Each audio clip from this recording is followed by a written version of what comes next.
Do you know which way you're betting, like, and what you're basing that on? A little bit here. So what I'd I love to would hear your do, take.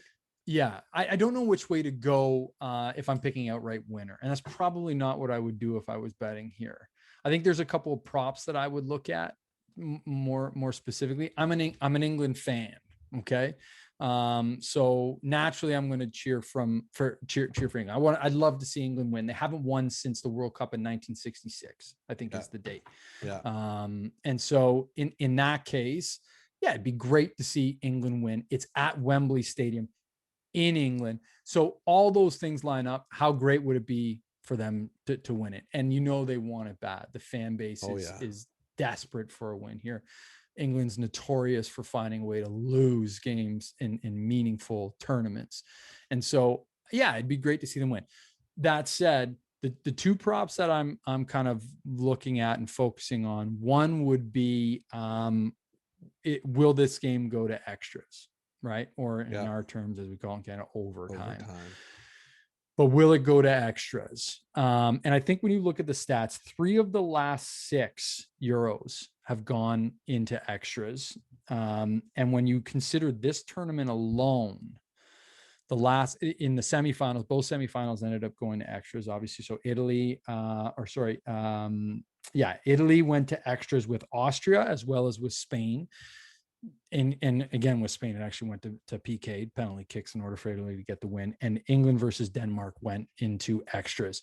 I just feel like there's a trend here. I think it's going to be a tight game. Yeah. I could see this one going to extras. So I would bet on this finishing as a draw and going into extras. That's one prop that I would certainly look at. The other one that I would look at is Kane to score a goal. Harry Kane to score a goal. So the captain for the English squad. He's got 3 goals in his last 4. He scored the game winner against Denmark. So he's kind of peaking at the right time. He would love to win the Golden Boot here if he could. So I love that name. The Golden Boot. Yeah. So to me, I those are kind of 2 props that I would plan. I don't know where to go on an outright winner. And I don't know that you get a lot of value there. You probably get some more value when you look at some of the props, but that's probably where I would go. Want to see England win. If I can parlay some of those together and build a card, I might look at that as well. But those are kind of 2 areas when I just did some quick insight and research on those. It's funny looking at the draw. Like, is it going to be there? Like, they have this no goal at plus 528. And I could see, obviously, where I'm looking here is the under. I'm with you too on if I think it's going to be low scoring, tight scoring, go to overtime and extra time or to a shootout.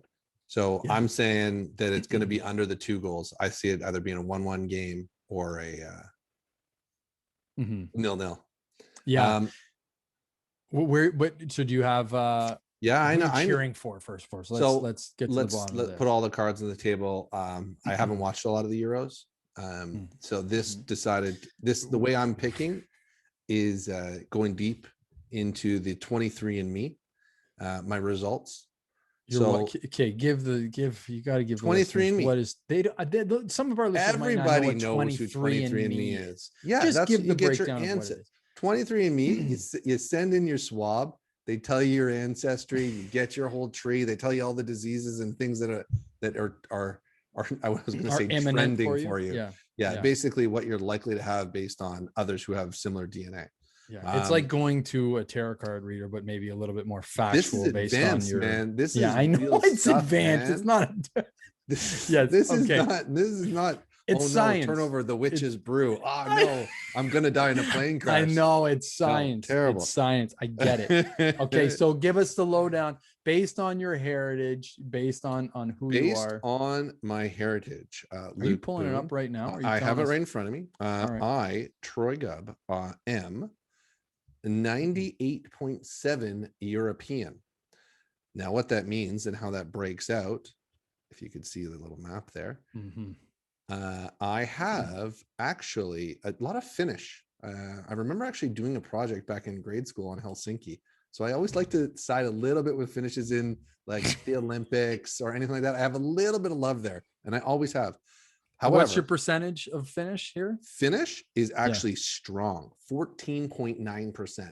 Okay. Heavy, heavy. It's deep on my mom's side, actually. Interesting. So how about this though? 9.6 Italian. 9.6% Italian. 9.6% Italian. So I can claim that stat at any time now, whenever Italy is dominating major events like they tend to do in soccer. So your fandom swings based on who's favored. Saying that, 58.2% of me is British. So you know where I'm going. So where are you going? I'm going England. I'm going England. It's the only out of the two places. It's the only place I've been. They are the favorite as well. They are the favorite, and they're due. And wouldn't that party and that celebration just be great to see? I think that would bring me a lot more happiness than seeing Italy do it again. Yeah. So I want the team that's due. Yeah. So we're on the same page there. That's good. And England, you know what? Fantastic promo for 23andMe that we just 23andMe. Really interesting. What a great app. I love when it pops up too, like new, all of a sudden it'll be like, you have new relatives, DNA relatives. I'm like, do I know them? Nope, never do. But crazy. Yeah, it's fun. Definitely. I do recommend it. It's fun to do. Interesting. Okay. So you would look more so again. So I think we're on the same page here. We're looking at a couple of different props. Again, if you don't watch a lot of soccer, a lot of footy, but you want to get in on the action, because it's fun to do. A lot of people will be watching this game. Massive sporting event. So a lot of people will be watching it. So again, you probably need to do some research. We did a little bit here, but as clearly we've demonstrated, not the biggest soccer fans. Would love to hear it. Yeah, our sport. Would love to hear some others' takes on this one. Sure. But maybe it's a sport that we should dive a little bit deeper into. Like I said, we haven't covered soccer yet. Part of it. We've got to learn that. It's a part of the process. We got to get better in everything. We're going to look at. By the next podcast, I'm going to be able to name 10 soccer players. I'm going to test you on that. I'm going to test you on that. You do it. I guarantee you. I'm going to name 10. I love it. Yeah, I'm going to name 10. I'm going to become a soccer fan. I think I will. I played a lot growing up. Did you play soccer growing up? No, it didn't. No. Yeah, I played a ton growing up. Great sport. Love it. Okay. I would be pretty good at it though. Yeah, just naturally gifted speed. Yeah, I was waiting for. Yeah, you're just an all-around natural athlete, right? Speed saves everything. So I was always you've really demonstrated that on the golf course so far. That's the one part. That's where I get exposed, right? That's the ultimate exposure is when my speed is no longer a factor. Yeah. Full exposure. Full exposure.